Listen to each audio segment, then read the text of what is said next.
That burst the property boom in the desert playground of Dubai, sending share prices tumbling around the world amid fears Western banks are caught up with more toxic debts. But thousands of poor construction workers in Dubai are also facing huge debts as the construction firms that once employed them are hit by the crunch. Our Asia correspondent Nick Patton-Walsh reports. A megacity whose skyline had half the world's cranes, where massive hype and oil wealth inflated a huge price bubble for real estate, even if it hadn't been built yet. If globalisation's wealth had a capital, it was Dubai. But this week, that bubble finally burst. A large holding company, Dubai World, announced it was having debt trouble, causing a run on shares. The home of this gaudy architectural vision is also home to $80 billion in debt. And now those finances are in peril, so's the $1 trillion worth of building works here, over half of which is now on hold. On the edges of Dubai are acres of sprawling camps for its foreign labourers, the hands that built the city, well over half its population.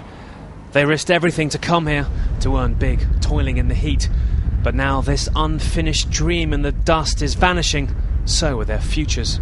I have a loan of $1,000 to pay off and a family to support. I'm their only source of income. I'm trapped financially. Shah Jahan's among the 1.5 million Indians in Dubai, men who took out big loans to pay the recruiters who helped get them here. Earlier this year, we slipped past the guards into his labour camp, where he and others lived with the terrifying prospect of losing their £100 a month jobs. The fear of being sent home to India, to debts and shame, was so powerful it had caused some workers there to kill themselves. There were suicides in another part of the camp, people who had bigger loans than us. I didn't tell my family any details about the 1,200 job losses here. I didn't want them to worry. Now the exodus is beginning. Furious Indians, some even sacked by text message, clogging airports. Unsure what work, if any, awaits them as they arrive back in India. So we travelled 1,800 miles to meet Shah Jahan's wife in Kerala, where early this year the shockwaves of Dubai were already being felt. Unemployment's high, and the biggest export here is workers to the Gulf. They send $6 billion worth of their salaries home every year.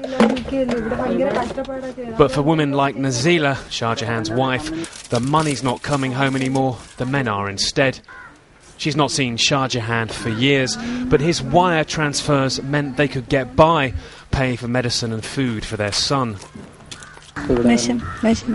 I get depressed because he's got no work in Dubai. I have difficulty buying clothes for my son. I'm really in trouble. She's left with nothing but debts because they pawned the family gold to pay the recruiter who got Shah Jahan his job. So we go looking for the recruiters, the big businessmen who sort the visas and flights and make real money from this migration. Some won't talk, and another's not at home. Where is he? He's in UAE.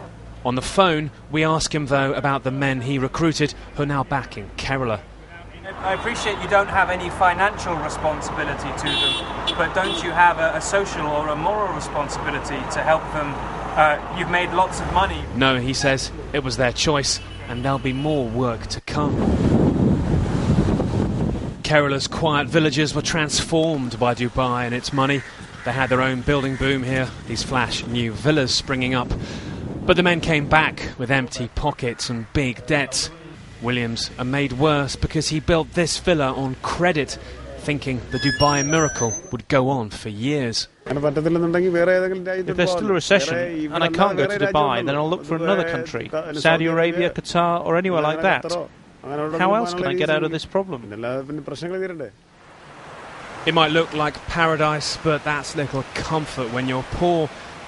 Just a few months ago, these men were part of a workforce building some of the most ambitious and extravagant skyscrapers in the world.